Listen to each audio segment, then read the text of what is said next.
So the number one topic people wanted to talk about was interfaith marriage. And I know, during the years, we've had a lot of congregants ask us about that or are in interfaith marriages. So I know it's a topic that's very important to our congregation. People also wanted to talk about just the Quranic model for creating cultural change, lasting cultural change, and then taking hadiths with a grain of salt. And then the top two questions people wanted to hear about was, why do you think God has willed to make us diverse by design instead of one single human community? And then the other ones were a little bit tied. So that might be a good one to start with. So why don't we do that? I'll open it up. And again, if you've been with us for the beginning of our Qur'an Literacy Program, you know that this is not just about reading passively. So we're not here to just read the Quran or have someone read it to us. We are here to actually put the Quran into action, and that means learning to use our voices, learning to use all of the gifts that we've been given in life, and all of the blessings to dive into our role as Muslims, Khalifas, leaders on this earth. So if you are someone who's normally shy, please do use this as an opportunity to push yourself to speak up, even if it's difficult, knowing that if you do it in this space where, this is a welcoming space, where everyone's supporting you, we don't engage in cancel culture here. This is not a place where you're going to be nitpicked at for using the wrong word or the wrong whatever. This is a place where we're focused on people's intentions, even if the specific words might not come out the way, one person wants it, or even most people want it to. We're all here practicing giving the benefit of the doubt and humility and treating others as we want to be treated. We don't want to be jumped on, when we speak, so we're not going to do that to others. So hopefully this is a place where you do feel safe to speak up. And I do also want to remind everyone this is a middle ground pluralistic space, so we're neither left nor right. We're not progressive, we're not conservative. This is a unifying space where everyone is welcome to share whatever background they're coming from, and we're here to listen to one another and not to convert one another to our way of seeing things, being able to disagree respectfully and beautifully in a way where we can feel secure in our own beliefs without needing others to convert to our way of seeing things. And in that way, we create this safe space where everyone feels safe to be themselves fully and free to express themselves without fear of being canceled or criticized, hyper-criticized, anything like that. We can start with that first question. So why do you think God has willed for our community to be diverse rather than creating all of us as one single community? Would anyone like to speak on that? Or you could even share, is there a verse that was most meaningful to you this past month that you'd like to speak up about? Assalamu alaikum, everyone. That's one of my favorite ayahs from the Quran, because it encourages us to come out of our labels and our common identities and come to a higher spiritual way of approaching each other and not with the labels. The ayat is encouraging us to know one another, to tell our stories, to listen to the stories of others, to respect the stories, to have compassion for the stories, and not just our own stories, but the stories of everyone else as well. One of the things that has been a blessing to me as a new Muslim is that I've gotten to know some of the stories of immigrant Muslims. And again, I'm coming out of my own identity and the issues that confront me as an African American in this country, but also hearing the stories of others. And I encourage them to listen to my stories as well, because we have so much in common and we want to interact on the highest level that's presented to us in the Quran. I really liked what you had to say about hearing each other's stories, and hearing each other's stories as a function of their like unique intersections and how they see the world. And I think that Allah makes us diverse, because I was always told that like Allah wouldn't give you anything you weren't able to handle. And I think that making us diverse shows and highlights the, you know, unique things that need to be changed in this earth, that they should be able to accommodate for the lives of everyone in their intersections. Yeah. If we're really thinking about justice, we should not let injustice happen to anyone. One thing I always appreciated about the idea of the Quran harping on the importance of diversity is that there's one truth and there's one Allah. And then for humankind, there's many different ways of thinking, of being, of reaching Allah that are all good and all okay. And I think if we were all just of one group or one community and had groupthink, then there's not that opportunity to think on our own, think critically, come to Allah with a variety of experiences. It would just be kind of like the angels that you just follow. That's all you know, that's all you do, you never. But it's beautiful to think that, especially for many of us who may have been marginalized in certain communities, that it's okay to think different, and that's still okay. I remember one time when we were traveling in Egypt, I believe, and we were at a place that had four different four different areas, and they were saying it was the four different schools of thoughts would meet there all at the same time. And that was just like a light bulb went off to me, because I was always taught there's one way to do things, and that's how you should do it. And if you don't do that, then you're not being Muslim correct. But I was like, if at the same time these four different schools of thoughts were meeting and talking, coexisting, and then you multiply that for the entire world around different ways, that's really a beautiful thing. Yeah, thank you. So for people who don't know, that around the Kaaba, there used to be 4 simultaneous calls to prayer at different times, because each school of thought believed that the prayer started at a different time. And not just 4, you know, this is part of what we're doing here within this program, is decolonizing Islam. So part of that is remembering our lost history, remembering our diversity, pre-colonization, and not just colonization, because it's not all that it was killed off from outside forces. It was also killed off from inside forces. It was also killed off from our inner arrogance and superiority, and the things that we as a community lost in our tradition when we strayed from the Quran. So thank you for bringing that up. You know, it's inshallah a future we can get back to, or something that hasn't been lost for good. If we can get back to the Quran, we can revive that spirit of plurality. I think diversity from the Quran and how God created the universe on a specific order.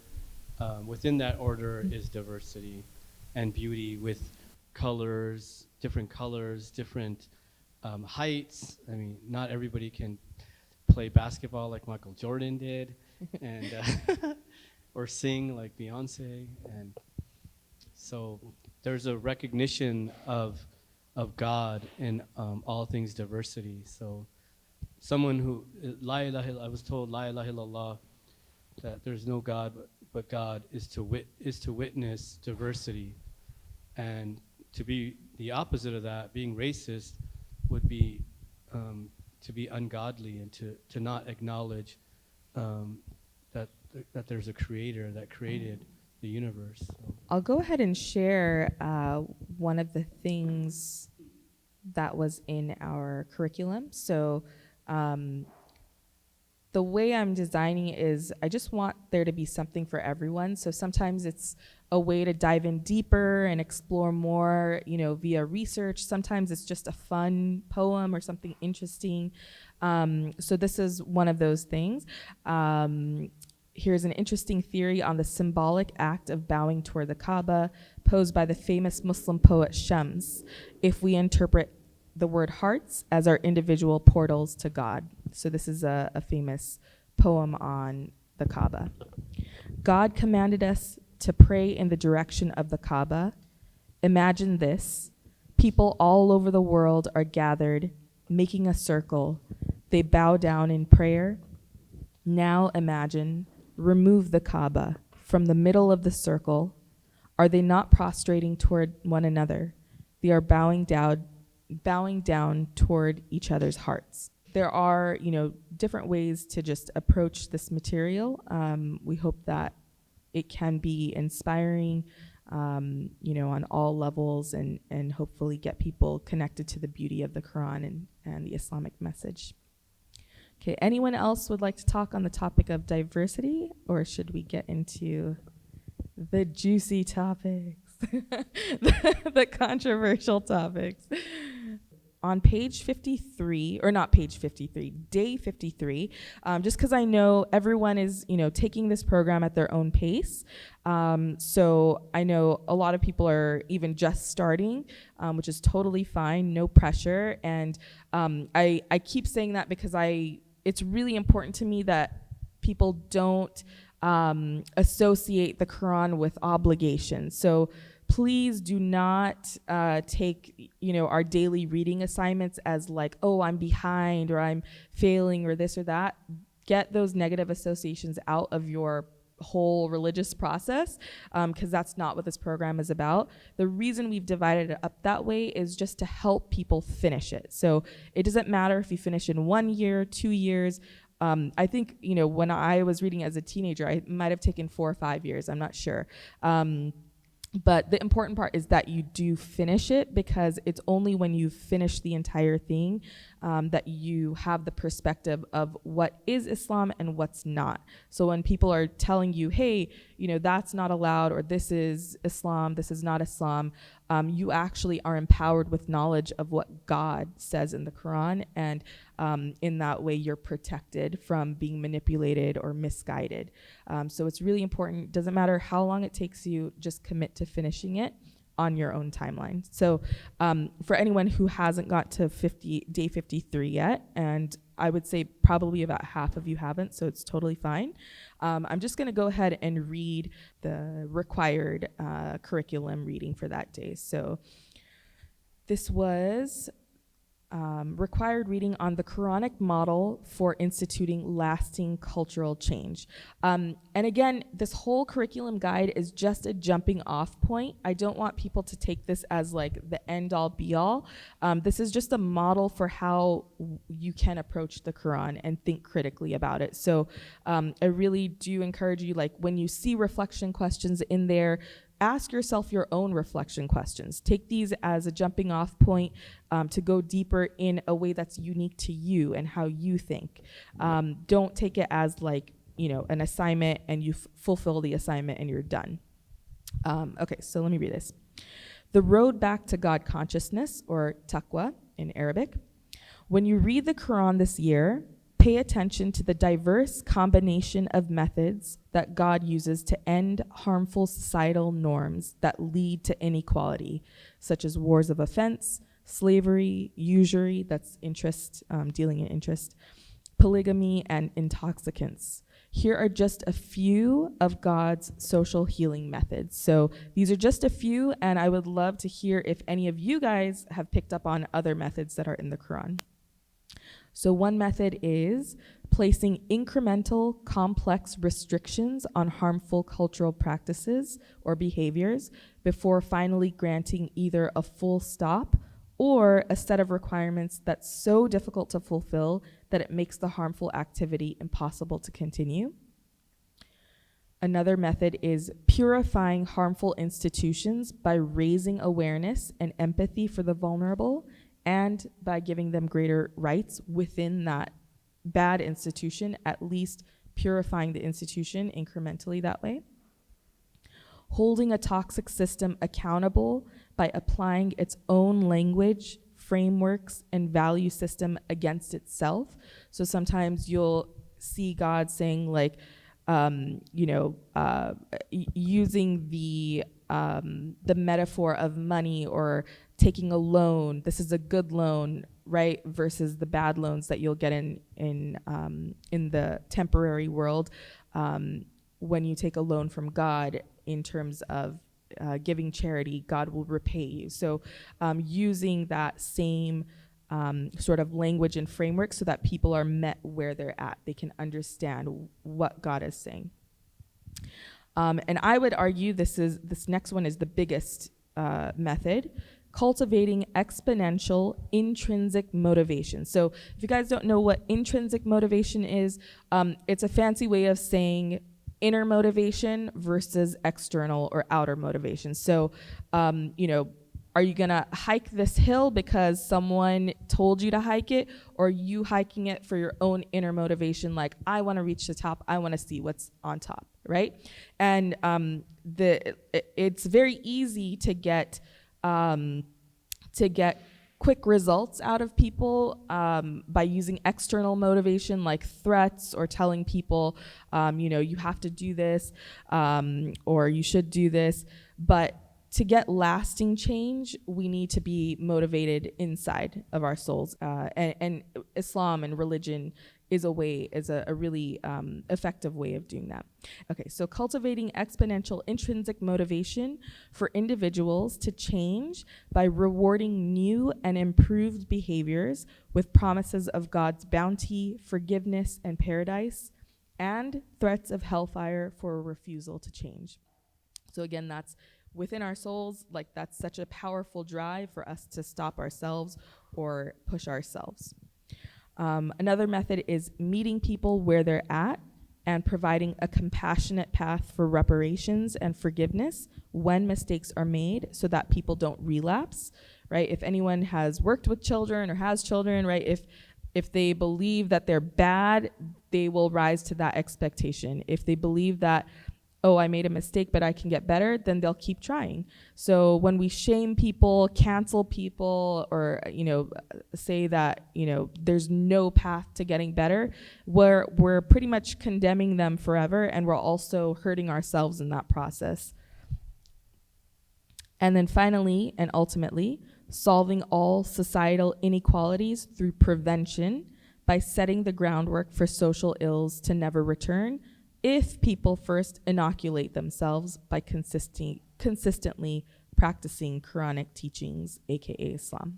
So Islam is a religion that solves problems through prevention, and a lot of these ills that we do see in society come about when we lose those sort of preventative measures of God consciousness. In the liberatory context, yes, to create change, right, is to change the culture of it, because otherwise it's like an authoritative change, right? And I think kind of from like the organizing context, like kind of now, one of the things that you said that really what I connected was the use of like the systems language, and I think that's what we kind of use today to or I've seen in action today of to delegitimize kind of our current systems, right? You kind of show the inconsistencies as a way to outreach to folks of listen, this system does not currently work,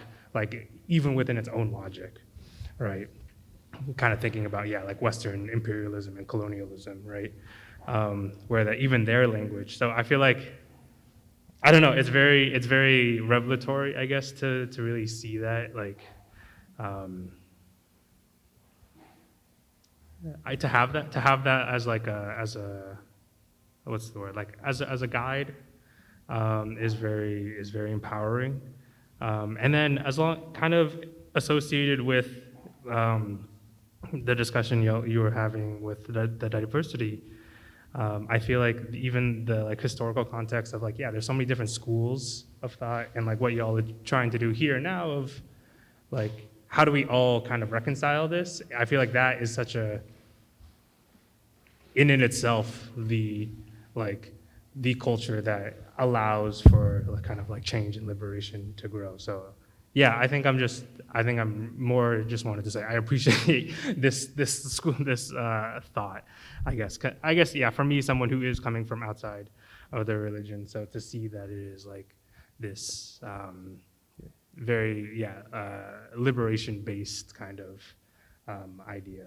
I always like to say Islam is a direct democracy, but democracies only work if people participate, and they also only work if people are educated and participate. So inshallah, we're doing our best to educate, and you guys meet us where we are and participate. I was thinking about how that works into the diversity.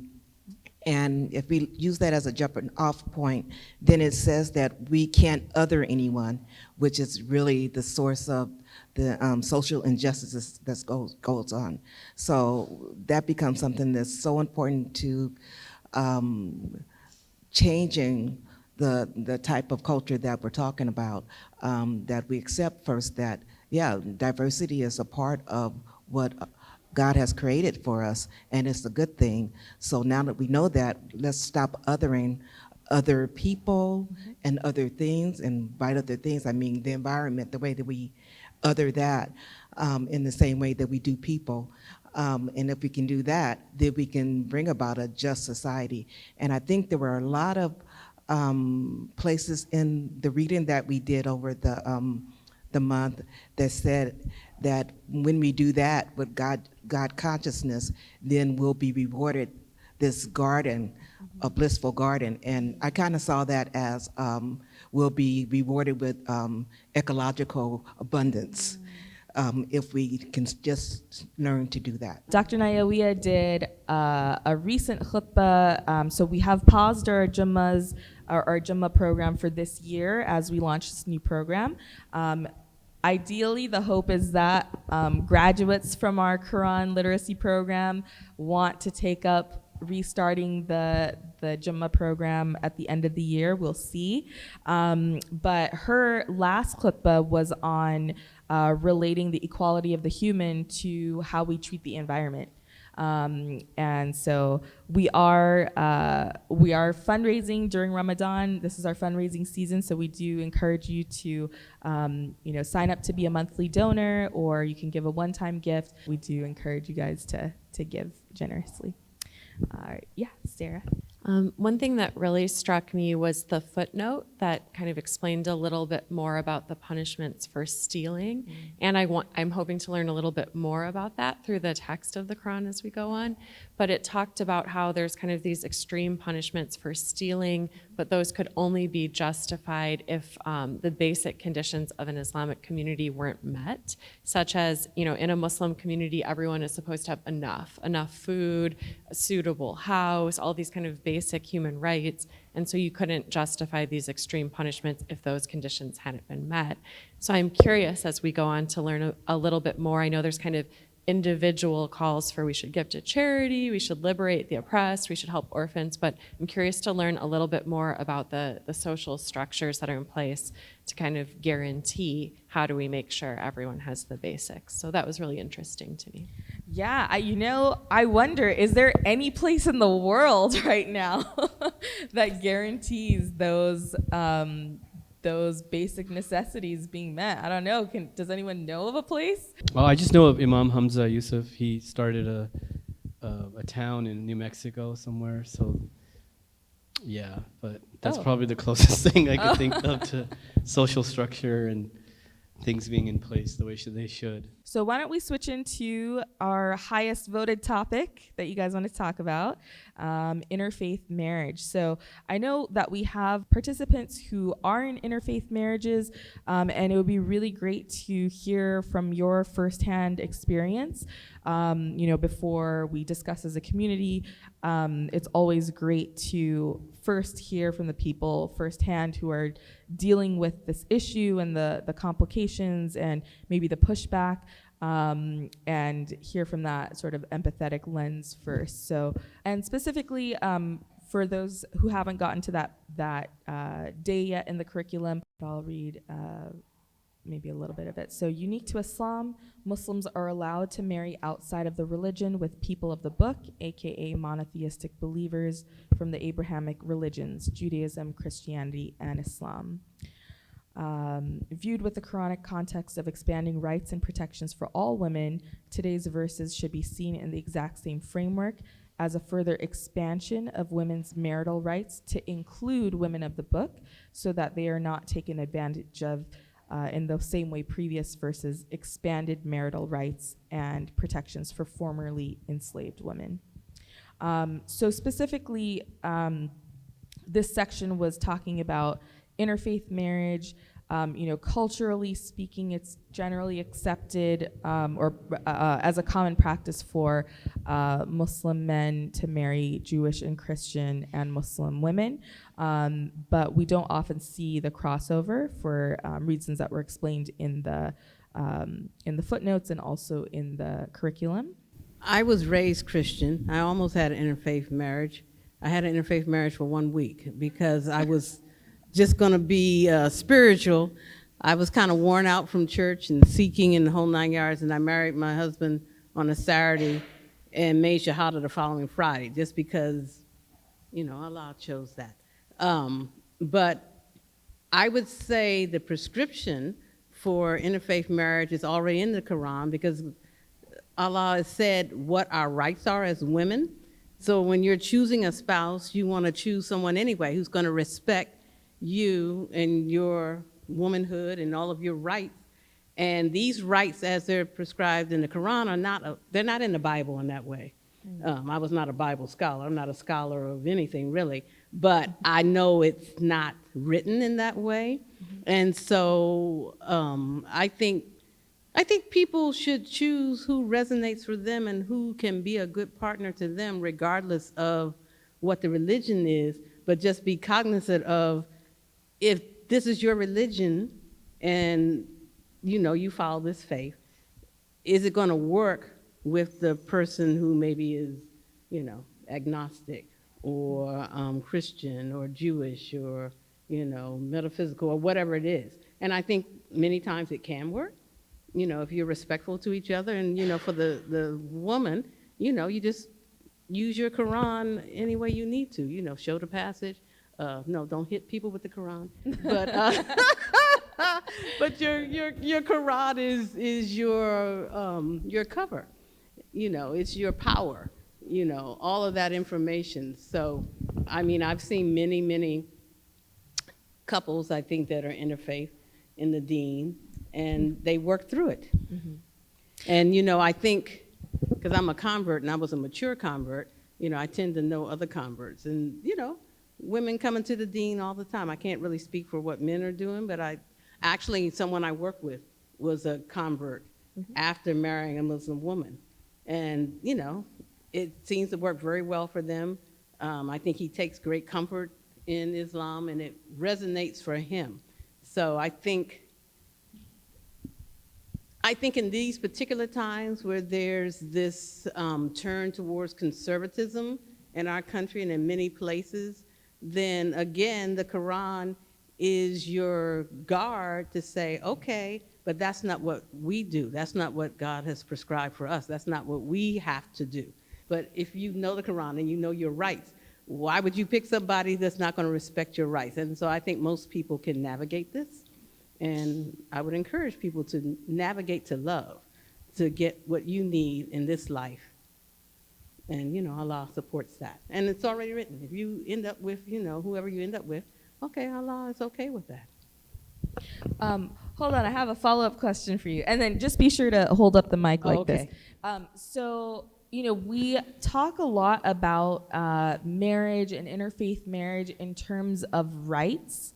But what I've always been curious about is, what about just not even, I would say, like emotional intimacy, right? So if you do have a really close relationship with God and you're praying 5 times a day, isn't it then lonely in your marriage to be with someone who's not joining you in that act?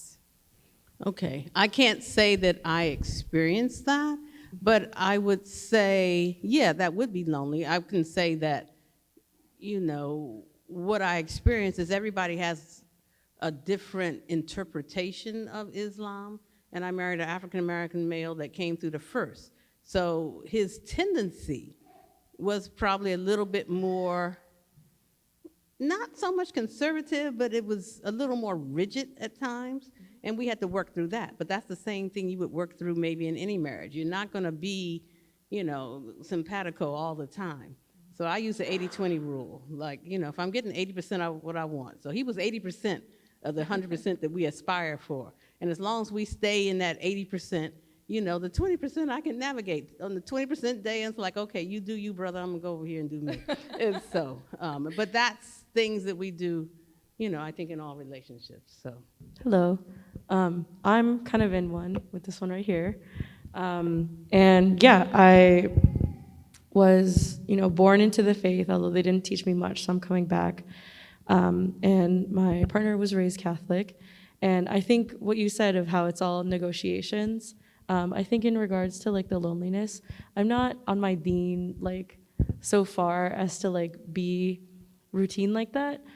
But I think that it's like when it comes to negotiations, like your partner, I think if your deen, really is that important to you, your partner should be somebody who's strong enough to support you in that. Like, I think you wouldn't feel as lonely if like, you did your fasting all day. Like my partner fasts with me in solidarity. But even if your partner can't do that, like work or like medication, anything like that, like if your partner is like helping with like cooking for iftar, like taking care of you while you're on your deen, right?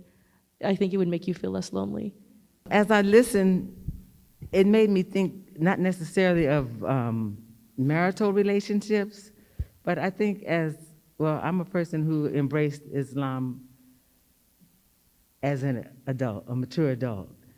And I was born and raised in Christianity, and I often say that I had a life of pi. I studied many different religions, practiced many different religions, spent time living on an ashram and all that kind of stuff.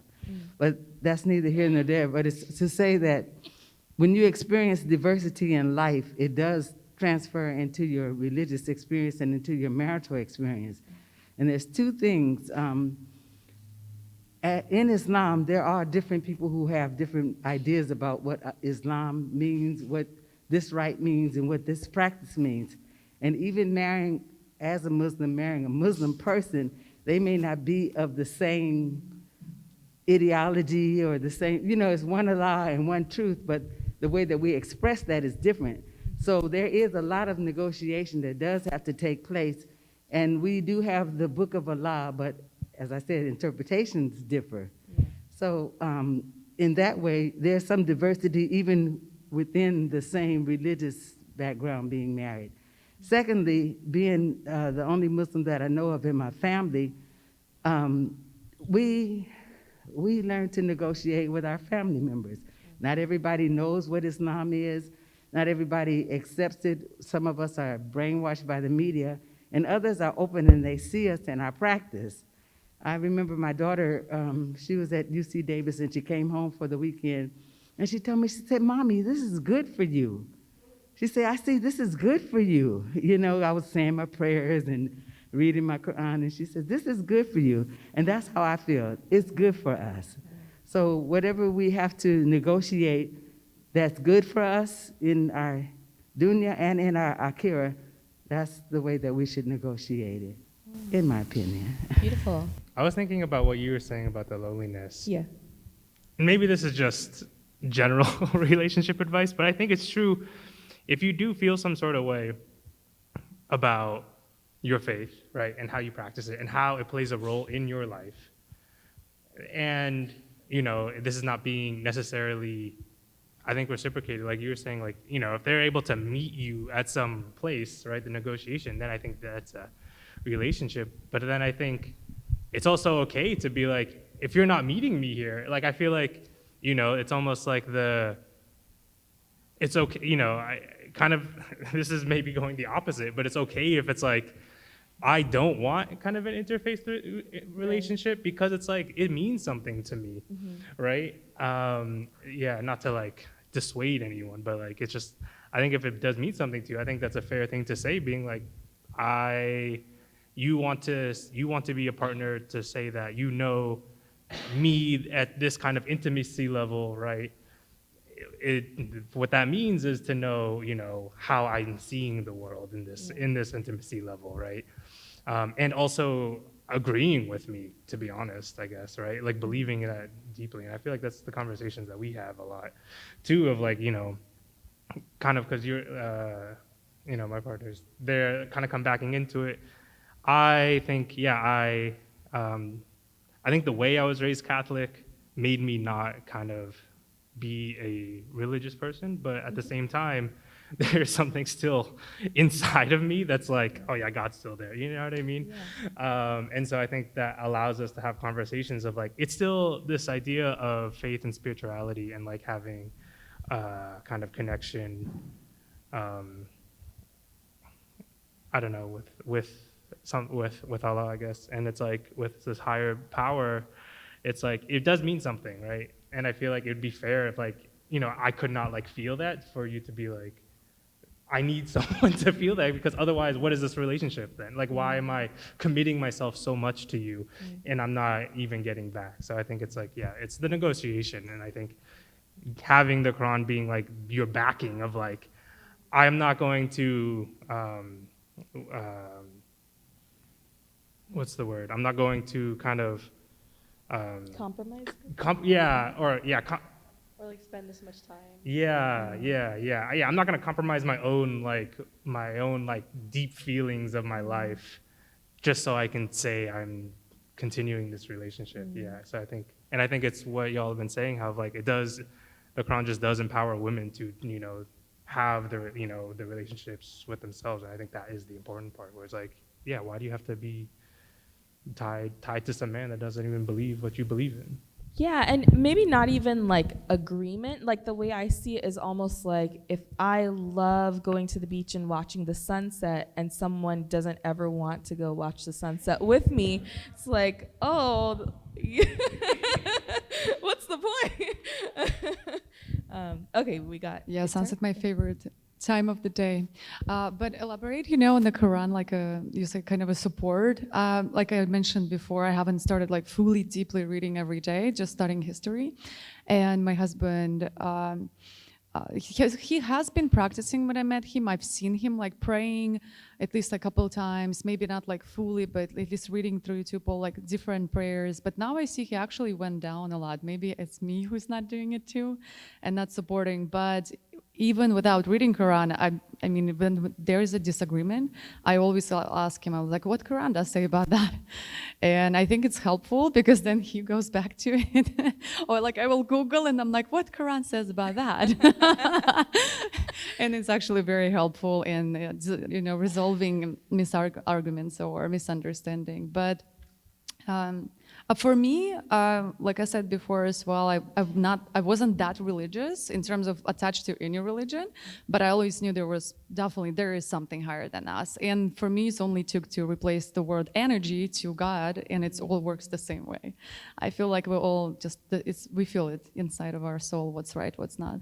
We often will get congregants who are married to Muslims who their husband is not practicing, but they are.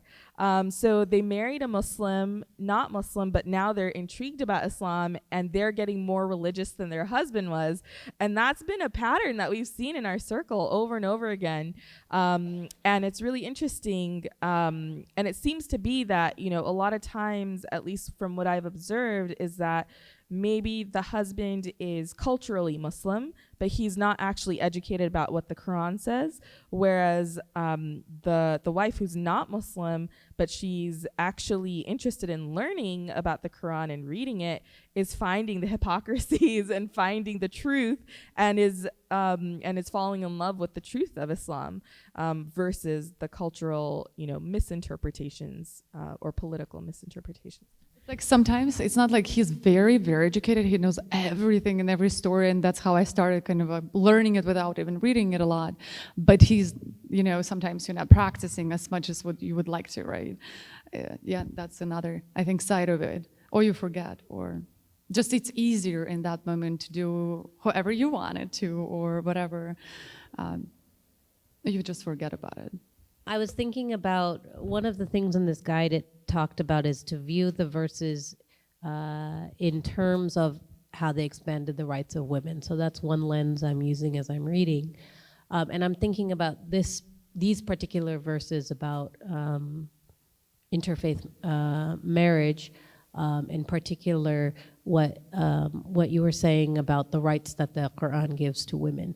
And then I'm thinking about, because the Qur'an is not just for right now in our time, in our society, but all times in all societies.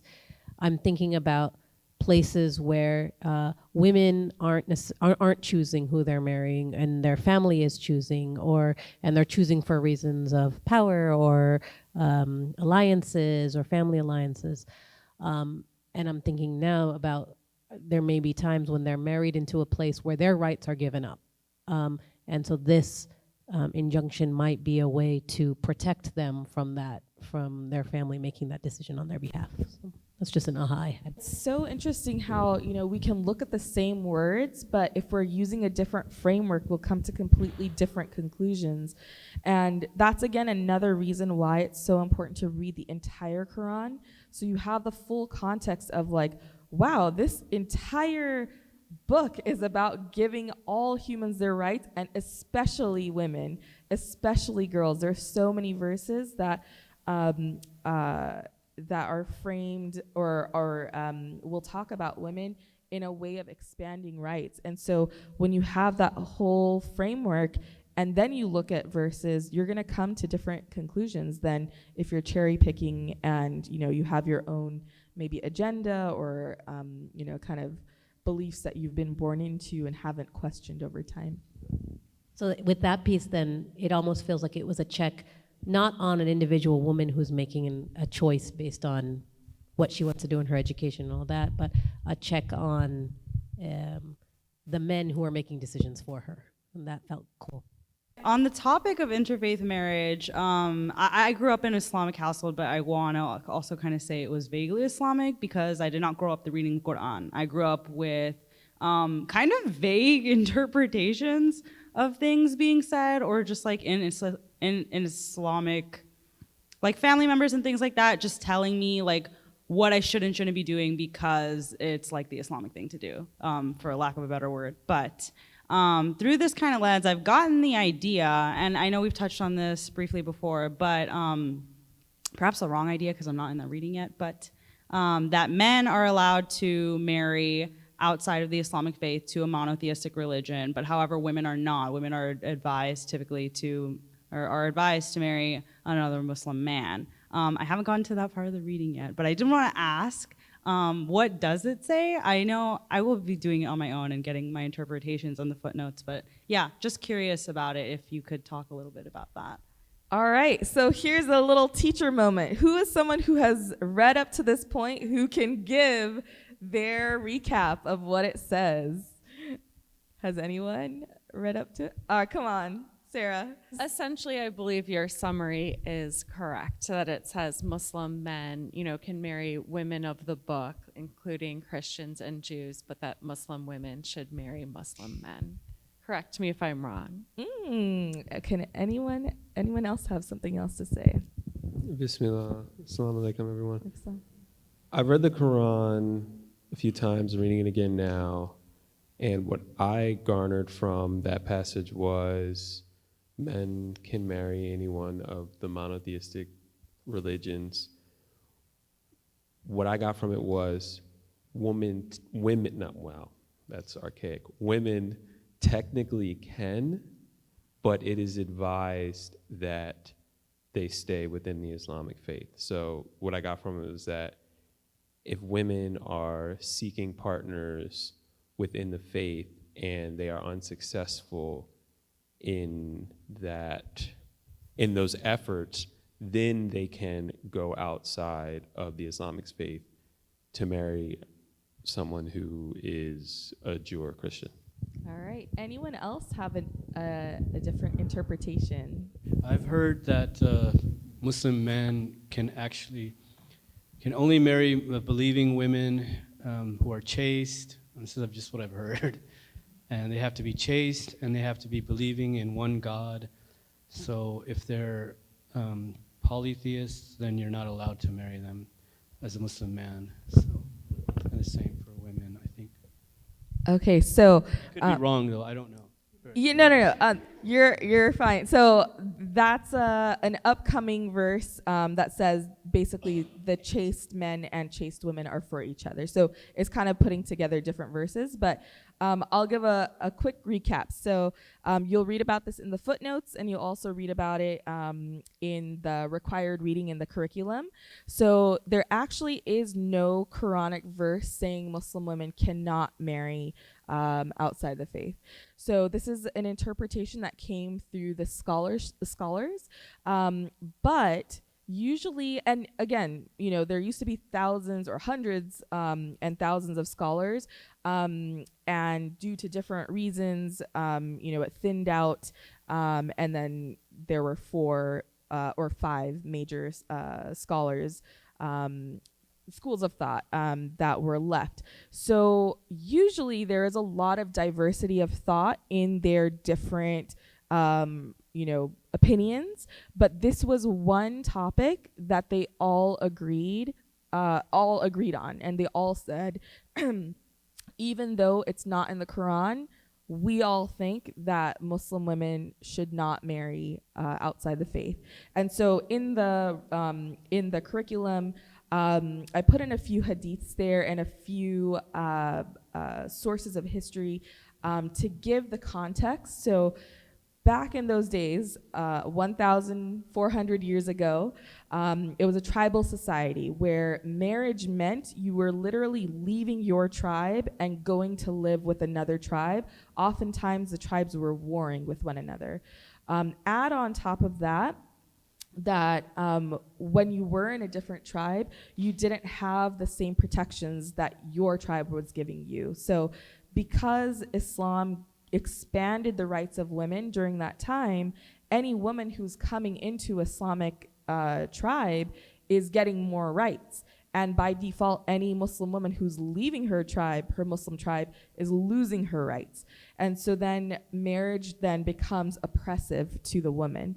And so that's why the scholars, even though they usually have a diverse opinion on everything, even though there is nothing in the Quran that says Muslim women can't marry outside, they all agreed for the cultural and historical and political reasons of that time. So reread it, read the footnotes, make sure you're reading those footnotes. And Muhammad Assad does a great job of explaining, but I've also provided some additional context as well. Ooh. Yeah, I'm not a part of the group, so I was just reading on my own. Yeah, totally fine. Independent of the group. So we have that context. Okay. Bismillah. It says, "It was not in sport that we created the heaven and the earth and all that lies between them. Had it been our will to find a diversion, we could have found one near at hand. Indeed, we will hurl truth at falsehood until truth shall triumph and falsehood be no more. Woe betide you for all the falsehoods you have uttered." And what spoke to you from that verse? What spoke to me about the verse is, so the context is I am a journalist and I have a podcast, and in my podcast, the recent episode is called Understanding Zionism. And what I talk about is the difference between historical religious Zionism, which comes from God's relationship with Moses of like 3,500 years ago, and then modern political Zionism. And what I talk about is how modern political Zionism is not based in a religious context, so it is therefore inherently illegitimate. So I'm essentially saying that those who are occupying Palestine are essentially they're attempting to manipulate the faith of Judaism to justify their illegal occupation, and and many of them aren't even religious Jews, so many of them are atheists. They don't even believe that Moses actually existed at all, which is wild.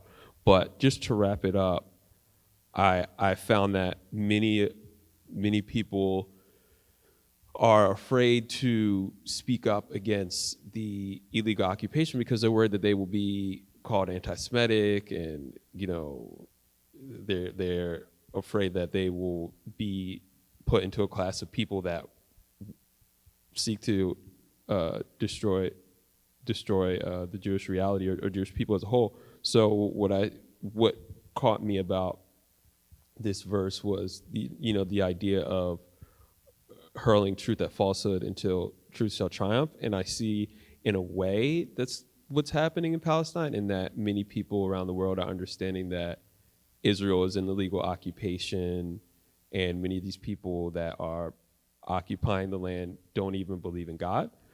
But unfortunately, that hasn't taken fold in terms of the political force of the US and Great Britain, and in terms of there being no longer an occupation and the force being removed from that region. But I am seeing that people around the world are speaking up and hurling truth at falsehood. So that's what spoke to me. Yeah, that's such an important point. I've been I haven't done as many speaking engagements recently, but at least in the earliest years of the Women's Mosque, I would go and speak on campuses and talk about the need for Qur'an literacy.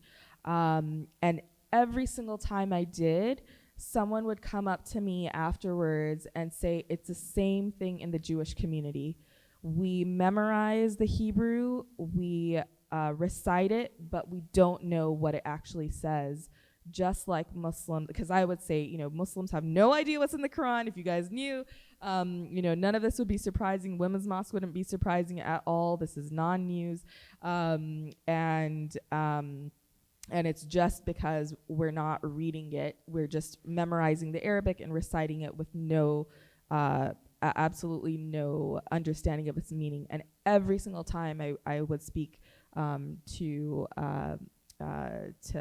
audiences, every single time a Jewish person would come up and say it's the exact same thing in our community. And so I think that gives me hope, though, that if people are educated about their books, the Torah, Bible, and Quran, that there is a path to peace if people are sincere in wanting to get closer to God. So inshallah, let's make that our prayer this Ramadan. We have a couple days left. That all of us can get back, all of our communities can get back to the Word of God. So the verse that spoke to me was of Al-Baqarah. It's 190 to 191, and I highlighted it in my little PDF, and it says, "And fight in God's cause against those who wage war against you, but do not commit aggression. For verily God does not love aggressors. And slay them where you may come upon them, and drive them away from where they drove you away. For oppression is even worse than killing. And fight not against them near the inviolable house of worship, unless they fight against you there first. But if they fight against you, slay them, such be the recompense of those who deny the truth." So I kind of highlighted the first and all of 190 and the first half of 191, kind of similar to what was shared already, but this verse really made me think about oppression, specifically the oppression we're seeing in Palestine. And the part that really struck me the most out of this is oppression is even worse than killing. I think that's really saying something. It's really saying something about our duty as Muslims to one another and how that kind of expands towards our humanity.